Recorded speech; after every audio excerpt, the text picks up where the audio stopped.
Ganduje ya ce, ni da kwankwaso mun sayar da gidajen gwamnatin Kano. Wannan furici ya biyo bayan martanin da Ganduje ya yi wa Abba gida-gida. Ku biyo mu don jin zazzafan martanin da Ganduje ya yi wa Abba gida-gida. Idan wannan ne zuwanka na farko wannan tasha, kar ka manta tashar Gaskiya 24 tasha ce wadda take kawo sahihun labarai. Ka daure ka danna mana subscribe da alamar ƙararrawa domin a duk lokacin da muka ɗora sabon shiri ya iso gare ka.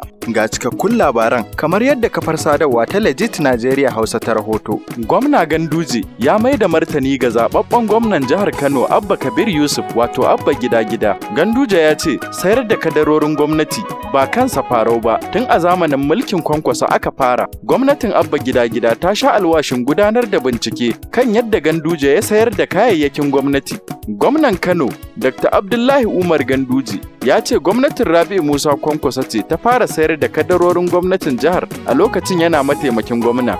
Ganduje ya faɗi haka ne a wani sautin murya da ke yawo kan shirin gwamnatin Abba Kabir Yusuf mai zuwa na bincikar yadda gwamnatin Ganduje ta sayar da kadarorin Kano.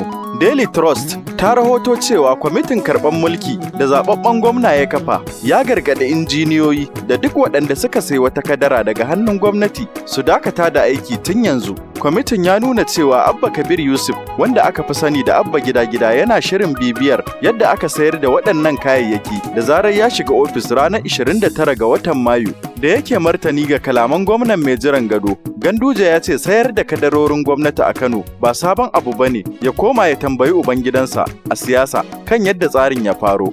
Ganduje ya rike kujerar mataimakin gwamnan Kwankwaso tsawon zango biyu a shekarar 1999 da shekarar 2003 da shekarar 2011, daga baya kuma ya gaje shi. Sai dai sun samu matsala tun a zangon mulkin Ganduje na farko. A sautin muryar da ke yawo, an ji gwamna Ganduje na cewa tun a gwamnatin Kwankwaso da Ganduje muka kawo wannan tsarin. Mun sayar da gidaje mafi yawa ga ma'aikata da 'yan siyasa, suna taɓaɓatun mun sayar da gidajen gwamnati ba tare da sun san kakansa a siyasa ne ya koya mana ba. Idan kuma ya karyata, ya shiga gidan rediyo zai samu cikakken jerin gidajen da ubangidansa a siyasa Kwankwaso ya sayar. Amma yanzu ba lokacin buɗe wannan shafin ba ne. Idan zan lissafo sunayen manyan jami'an gwamnati da 'yan siyasar da suka sayi gidajen gwamnati, to za mu kwana muna yi amma ba za mu kammala ba. Ƙarshen rahoton kenan. Idan wannan ne zuwanka na farko wannan tasha, kar ka manta tashar Gaskiya 24 tasha ce wadda take kawo sahihun labarai. Ka daure ka danna mana subscribe da alamar ƙararrawa domin a duk lokacin da muka ɗora sabon shiri ya iso gare ka.